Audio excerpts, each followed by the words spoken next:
महंगे तरीन होस्ट सलमान खान को बिग बॉस 18 के लिए हर महीने कितना मुआवजा मिलेगा?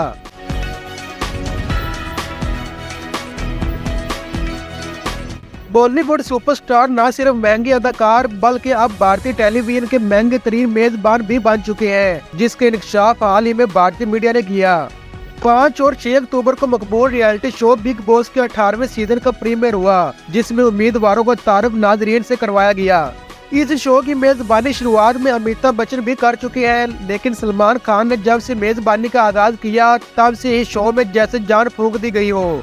अब भारतीय मीडिया पर सीजन 18 के लिए सलमान खान के मुआवजे से मुतल्लिक खबरें हैं कि अदाकार को इस शो की मेजबानी के हर माह 60 करोड़ रुपए मिलेंगे।